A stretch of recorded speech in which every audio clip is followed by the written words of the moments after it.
It is now my honor to welcome our guest speaker, Shen Ming Lee. It has only been 6 years since Shen was seated where you are now. Her accomplishments are nothing short of extraordinary. Shen Ming Lee is an author, entrepreneur, and ecosystem builder passionate about food, agriculture, tech, and social impact. Through her work, she aims to help support and build a more sustainable, connected, and innovative food future. She's the author of Hungry for Disruption: How Tech Innovations Will Nourish 10 Billion for 2050, and has worked to develop agri-food innovation ecosystems. She most recently served as the Group Marketing Officer of Crust Group, a food tech startup on a mission to fight food waste. A lover of all things gastronomy, Shen pursued her undergraduate studies at Cornell University School of Hotel Administration. She grew up down the road in Kuala Lumpur, Malaysia. And in her free time, she is very busy cooking, baking, cycling, boxing, painting, and doing yoga. Please join me in extending a very warm welcome back to Shen.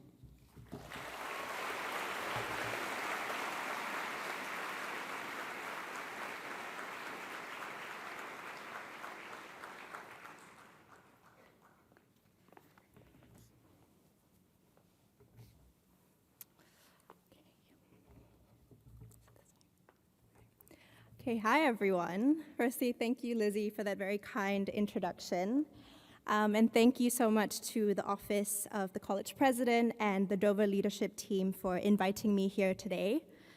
I feel so incredibly humbled and excited to be here with all of you today, especially for UWCSEA's 50th anniversary year.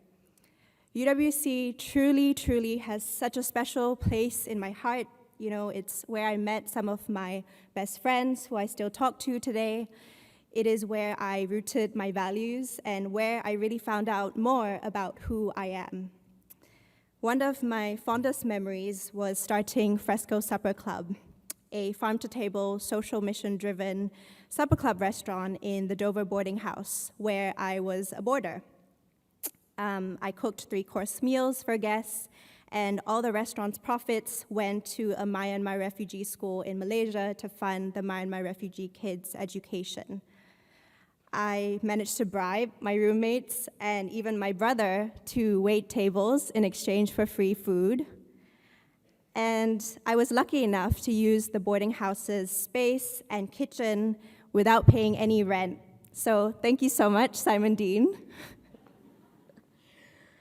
You know, I did it to bring the UWC community together through good food, and to just do something that I loved, which was cooking.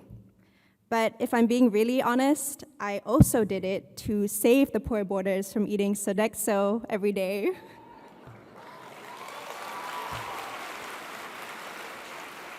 I'm just kidding. Sodexo, you're great, seriously. Anyway, today is about you, class of 2022. You all look so good today. And you made it. You know, the past 2 years have definitely not been easy. And in sitting here today, you have already fought through so many challenges with grit and resilience. I'm not much older than all of you, and I was sitting in your seats 6 years ago. I actually recently tried on my grad dress, and it is honestly a miracle that I still fit in it, because let me tell you guys, freshman 15 is real. For those of you who don't know, freshman 15 is the phenomenon where students put on 15 pounds in their first year of university. And if I'm being very honest, I think it was freshman 30 for me. In all seriousness, like all of you, and I know many others in the room, I'm still working to learn more about myself and my place in this world every day. I am by no means successful or have made it in life, but perhaps I'm here because I've gone down some roads less traveled, and I've made many life mistakes that have taught me hard lessons. So today, I'm not here to give you some cheesy advice like follow your passion. I am simply here to share 3 messages to help you become more yourself and to be better equipped to face the challenges and opportunities ahead of you. So let's go. Firstly, always be willing to learn, unlearn, and reinvent. The world is changing so quickly. What you think your future and your path is today will most certainly not what it ends up being. The world will throw you so many twists and turns. COVID is a perfect example that upended everything and forced us to adapt. I studied hospitality management for university, and I had the passion, skills, experiences to really pursue my then dream of starting a restaurant chain. That was my plan, my path all along. But different experiences opened my eyes to how broken our food system is and how science and technology was helping to fix it. I realized that I wanted to dedicate my work to more than just restaurants.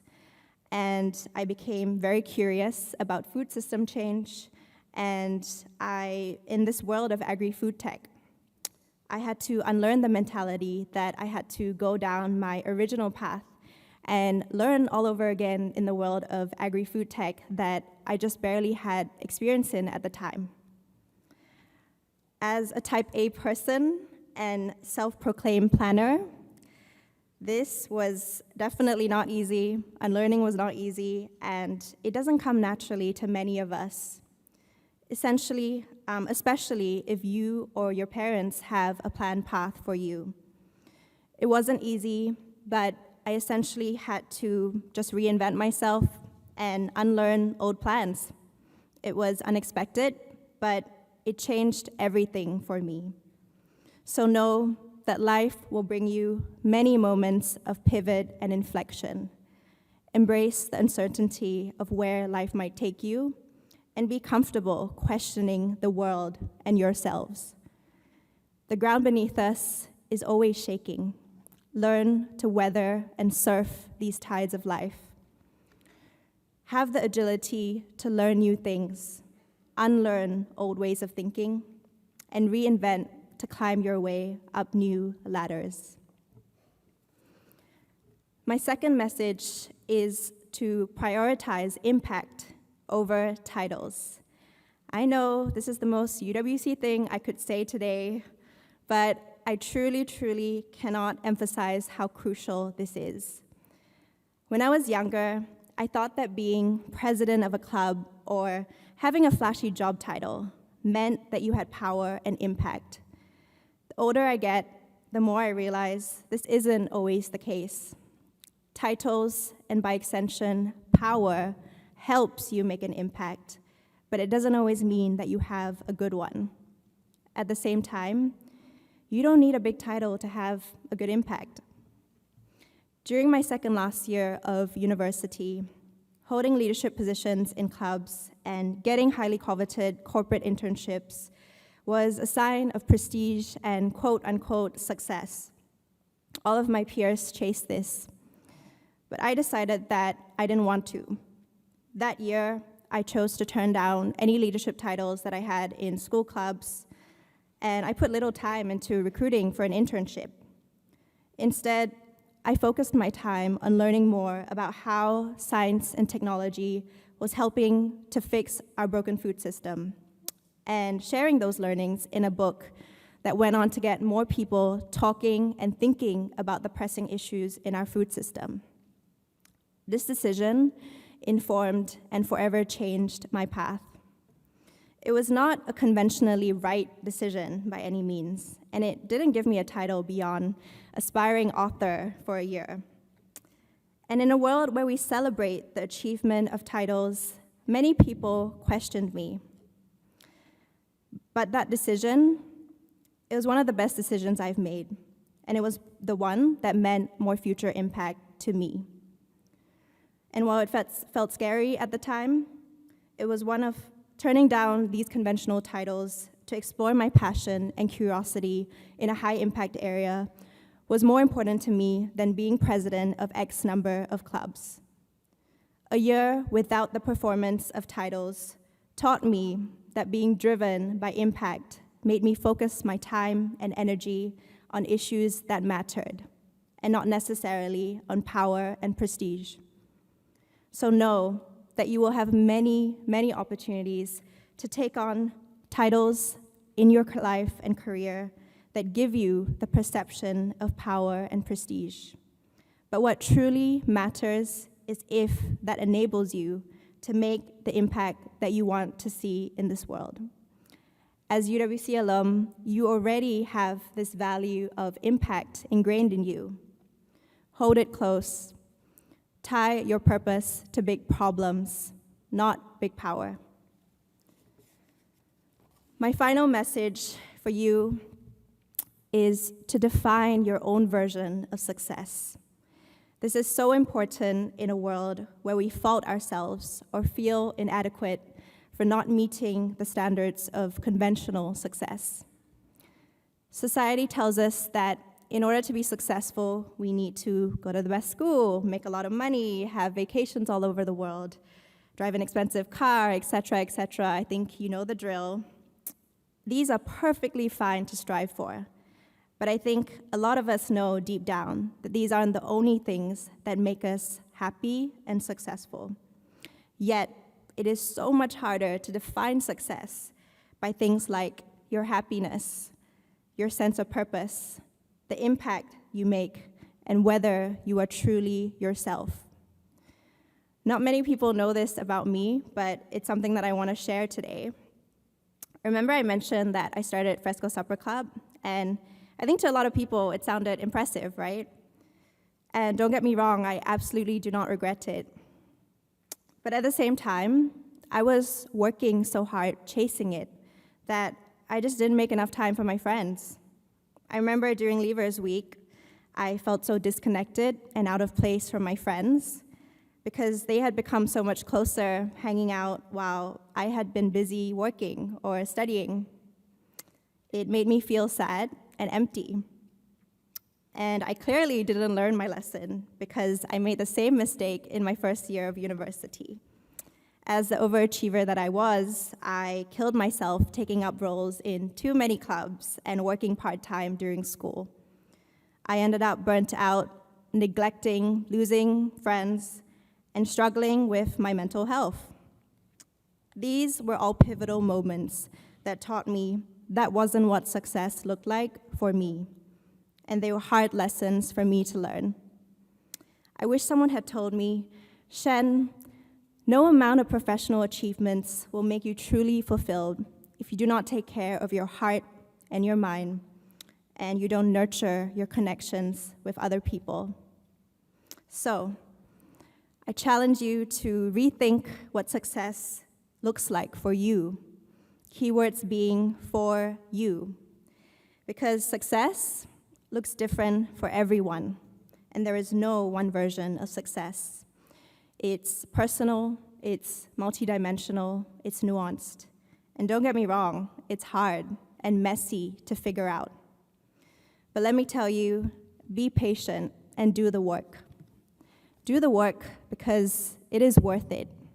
It is worth it for your sense of purpose, and most importantly, for your happiness. Because by defining your own version of success, you attract the types of opportunities, experiences, and people that you want in your life.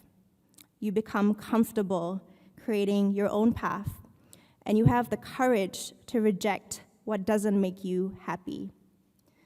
When you have this personal version of success, you grow and you live on your own terms.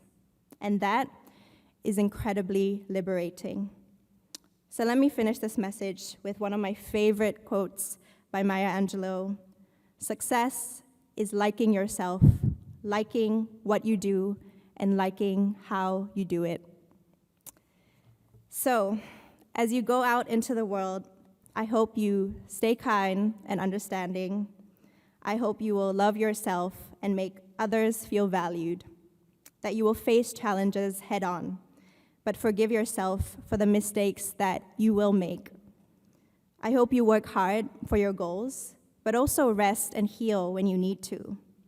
That you'll live by your values and stand up for them when they're being threatened. That you live your life not for anyone else, but yourself. Class of 2022, you did it. Now you get to go out into the world with fresh eyes. You get to dream new dreams and make new memories. You get to discover so much more of the world and meet many, many amazing people. So make the most of it. Take care of yourselves. Take care of each other, especially in COSAM. Stay impact-driven. Stay ambitious. Stay awkward. Stay brave, and most importantly, stay kind. Thank you.